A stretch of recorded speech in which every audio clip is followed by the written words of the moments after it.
Welcome to Integrated Insights with ICCG.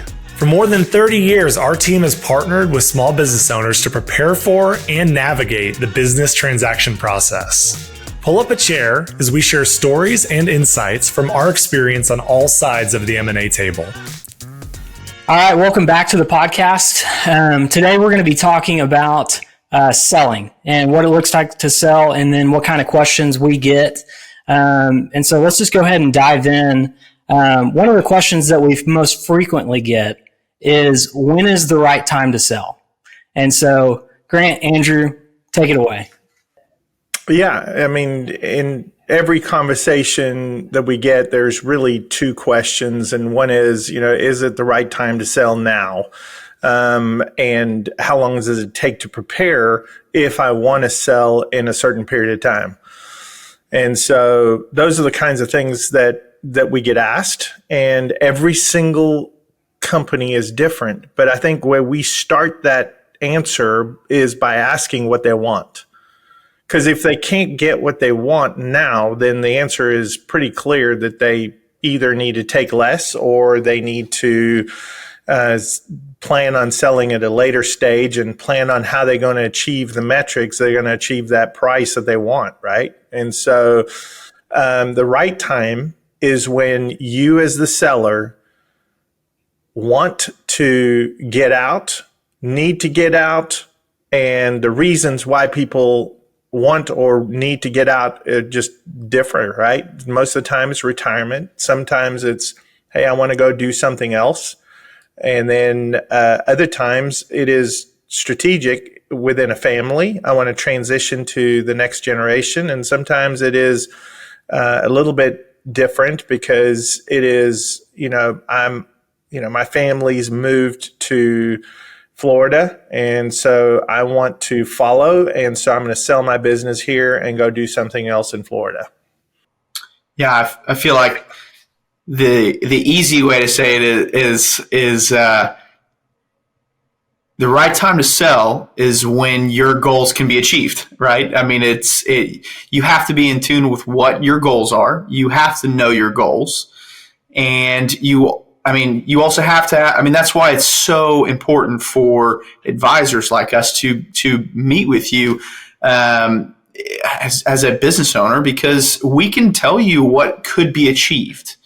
And so, a CPA is always a good person to talk to. But at the end of the day, you have a goal, and can you achieve it? That's really the right question to ask. And I know that there are many ways to answer that question, when is the right time to sell? But it really revolves around your goals.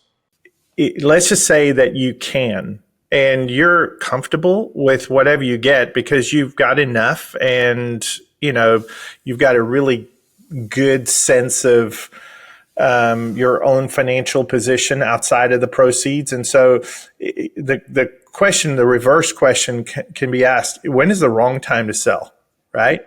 And there are discussions around that, but at the end of the day, you've got it's a Rockefeller who's quoted when he was asked, how did you get so wealthy from your businesses? And he said, I sold too soon, because he sold when the trends were trending up rather than selling when after there was sort of a peak in the returns in his businesses. He sold when the trends were moving up. And that's the right time to sell from a standpoint of value. Yeah. Do most business owners think that way? No, because how many times after we saw some downturns, it's like, man, this is not worth it. I want to sell, and the financial statements have negative trends, and so the buyer looks at the negative trends and he goes, well, I'm going to continue those negative trends. Or maybe I can do this better.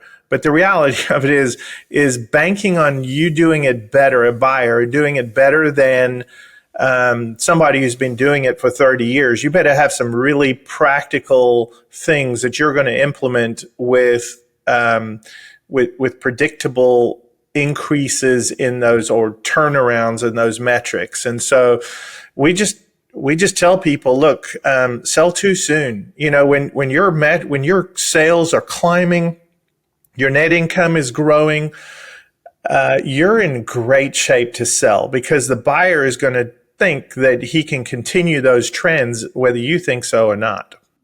Yeah. I'm just wondering, so how do you guys, how do we advise when somebody, 'cause the goal is mostly going to be financial. It's a financial goal that they have. Maybe their old age. How do you advise them if you're like, oh, I don't think they're going to be able to meet that goal, but the time to sell, it's probably time to sell based off their age and other factors?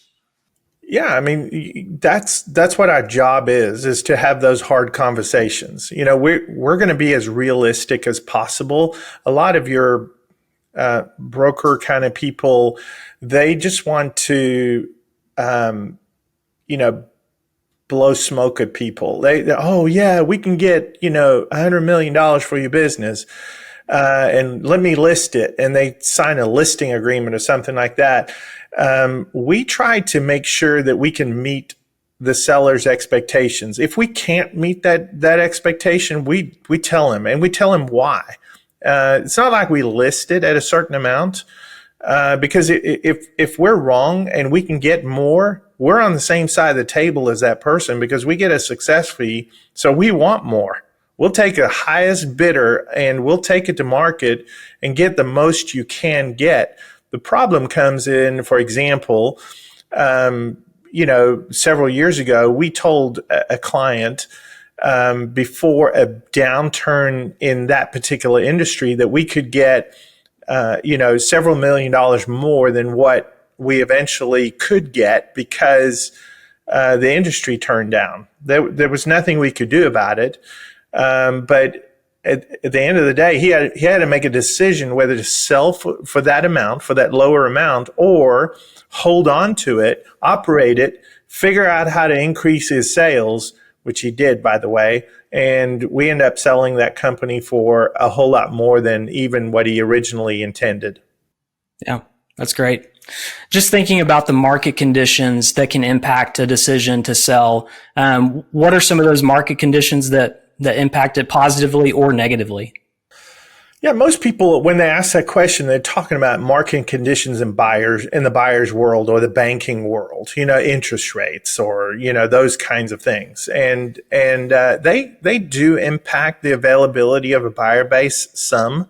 But if you have a successful business, there's really not going to be a restriction from a buyer standpoint on the availability of financing, no matter how high the interest rates seem to be.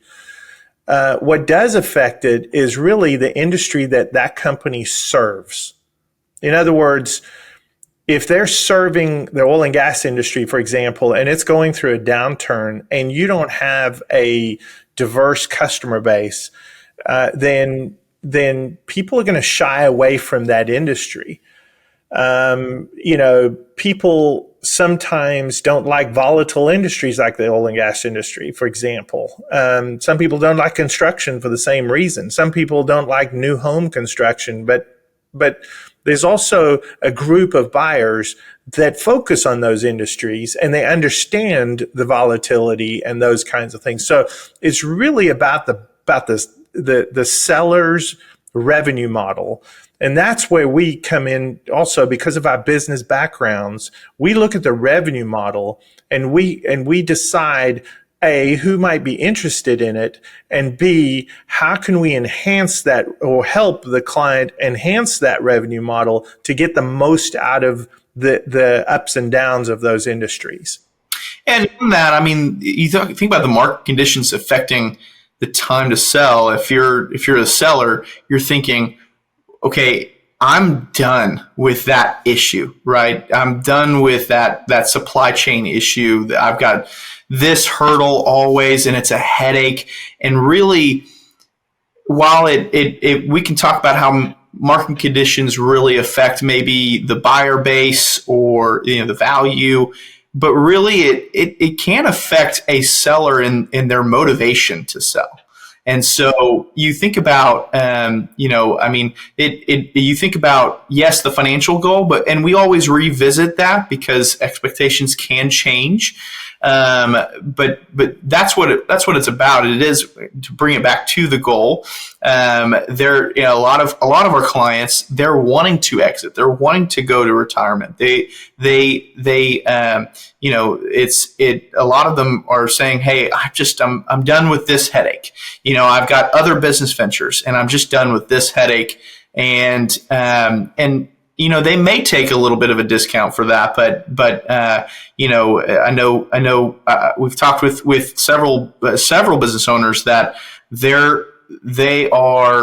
they don't want to deal with some of the things that they have dealt with over the last 30 years because I don't really want to have to go through that again. I'll tell you, the biggest thing, you guys know, because you've been in meetings where we joked about it with some of our 65 plus business owners that that are just tired of dealing with millennials. And then comes Gen Z, and they're just going, "Get me out of here! I can't deal with these young people." And so there's a fatigue that happens for sure that drives it. But while we're on that labor front, we've been very active in the manufacturing side, of things. And so, what do our clients always say? "Man, I can't find skilled labor." Right? I can't find people that are trained in that. Everybody goes on to college and gets these fancy degrees, but nobody knows the trades anymore. And so it's hard to find people. And so that makes people tired. And so those are the kinds of things that certainly drive the decision to sell. Yeah. So somebody's ready to sell. What goes into the valuation, and what are some of the key factors that go into what the valuation is? I think what we always tell people is the market speaks. Ultimately, a willing buyer sets the value, and the thing is that we know how a willing buyer is calculating the value of the company because we've been in the market so much. And so, most companies are valued. There are exceptions, but most companies are valued by the amount of cash flow that a buyer can get out of the investment. And so what that generally translates is into this crazy sort of formula that is the accountant's version of cash flow generation called EBITDA, earnings before interest, taxes, depreciation, and amortization. And there are some people that don't like that number, but most of your buyers are going to use a multiple of that number in order to determine how much return they can get out of the business. And then what Andrew's just talked about, those variables of existing management, no concentration of sales, all those different variables, positive trends, all those things, those are either going to predict a premium or they're going to predict a discount. And so that calculation is a little bit more scientific than just taking it to market and figuring out what 5 people want to pay for the company, which ultimately is going to have to be the case in order to get the most for the company. Yeah. And do all those factors, are they all the same factors for each industry, or do they vary by industry? No, they vary. They definitely vary. And I would say, this is where, okay, so I'm going to take a rabbit trail here. You guys have heard my soapbox with regards to formal evaluations. The financial industry has to get formal valuations. So PE groups will hire these firms of mostly CPAs, but they have this designation or the specialty designation of of a certified valuation expert or whatever they call themselves. And so, they go through a lot of research, a lot of metrics, and they come up with a value. And sometimes, as you guys have heard me opine a bunch about, sometimes they come up with a value. I think, Mason, was it you yesterday that came up with a value of a company? And I'm like, there's just no shot, right? There's no way we would be able to get that amount for that company that you described yesterday. Maybe, I don't know, maybe the doors in the office were gold or something. I don't know. But the cash flow didn't yield anywhere near the kind of return that somebody would need to have in order to pay that kind of price for that company. And so, that was a formal valuation done by somebody who probably is smarter than the three of us put together. But at the end of the day, it's not reality. And I know you need to have those guys to do those valuations, but ultimately the market is going to speak. Yeah, that's great. So just thinking, we've probably got business owners out there that are listening to this, and maybe one of them's thinking, yeah, I want to sell. That sell is on the horizon. What are some things they can do today that will help them enhance the value of their company and just be transaction ready? That's a thinking about the business health check as well. So yeah, and yeah, that's exactly right. I mean, at the end of the day, I mean, plans will fail in isolation, right? But they will succeed in with an abundance of counselors. And so I know I butchered that proverb, but that's essentially what we're talking about, right? I mean, that's the reason why we exist, is because we want to advise so that plans can succeed. And so we're not the only advisor. And we know that business owners do have trusted advisors already, CPAs, attorneys, and those advisors, they're good to talk with. They also know people that will know a little bit more about not just valuation, but what the market's doing. Hey, what you can achieve. But that's why we sit down with anybody, because we'll tell them. And so, I mean, we stick long term. We've mentioned this before. We've stuck long term with clients, and we are patient because we want them to achieve their goal. And so sit down with advisors that will focus on your goal and achieving it. Because that is the most important. That's the first step. Sit down with them. That's why we always say, come sit at our table. Yeah, I'm going to add, I'm going to just go to the negative side of that, right? And so there are always reasons why people don't sell. And the most common reason is because the business owner can't they can't come up with the answer to a question they have. And that can be, hey, what's going to happen to my kids that are in the business? What happens with the kids that are not in my business when there are kids in the business? What happens with this asset, that the facility that I want to keep, and without getting advice outside, they can't answer the question.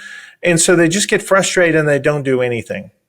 And I would tell you that some of the most tragic situations have been where families own a business and they haven't made any transition to the kids ownership wise. And the parents just don't deal with it. They don't sell the business. They don't create a plan because they just don't know the answers. And so all I got to tell you is that, we never charge for that meeting, for that first meeting. And we can probably clear up a lot of those questions in one sit down at our table. It doesn't cost you anything. We don't bill hourly like the CPAs and attorneys do that work in this industry. And I'm not bad mouthing it. It's just, that's because we don't want to bill you for a few hours. We want to bill you for making the transition happen.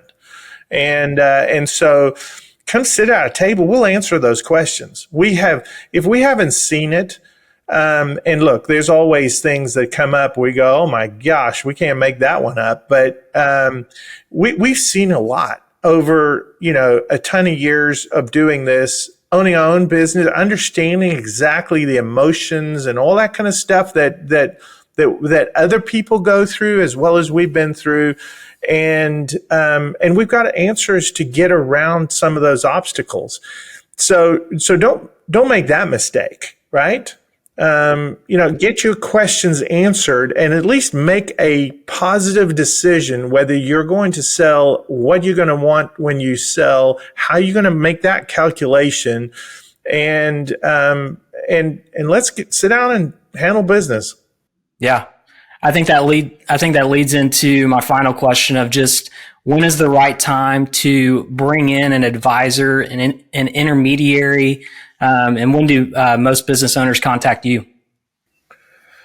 Yeah, too late. I think I've had 3 this week where they already have a transaction kind of ready to go, and one was horribly structured, and he doesn't know how to get out of it. And so I would just say, it's mostly too late when people ask to questions. So just sit down with us. We're not going to pressure you to do a transaction that is not going to accomplish what you want. That's a waste of our time, especially if we're only getting a success fee. So don't wait.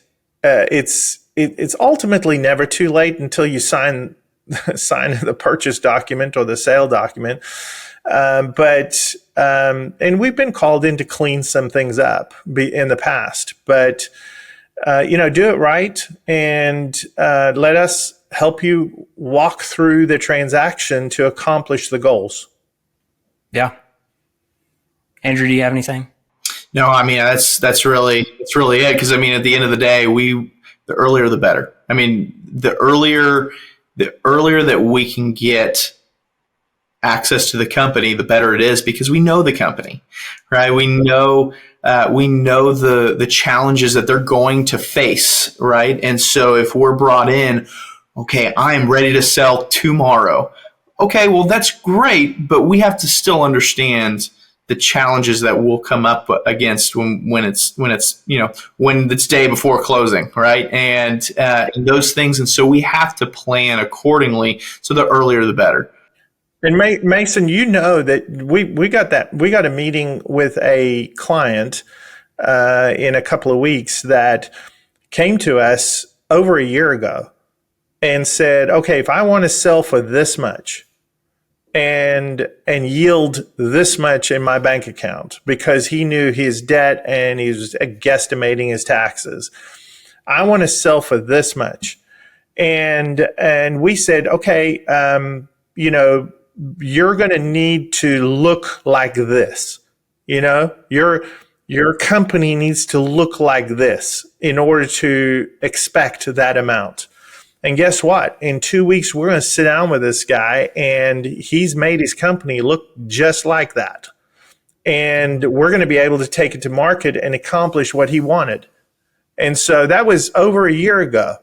And so, I know that we are M&A advisors, but that's the reason why we put together this, health checkup, basically, of your business, because we're going to take a look at it and with the eyes of an M&A advisor and kind of help you understand what your company is going to need to look like if you want to achieve some sort of goal, and certainly can work with you in trying to figure out what that goal needs to be if you're unreasonable. Yeah, absolutely. Well, that's all we have for today. Appreciate you tuning in. And if you're interested in learning more about the Business Health Check or interested in having conversations about selling, just please give us a call. We'd love to be a resource for you. And that wraps up another episode of Integrated Insights with ICCG. Be sure to subscribe and stay tuned for more stories from our team. We love hearing from our listeners. If you have any questions or topics you'd like us to cover, please send us an email in the show notes. For more information about ICCG, please check us out on our website or follow us on LinkedIn and YouTube. Until next time, there's always a seat at our table.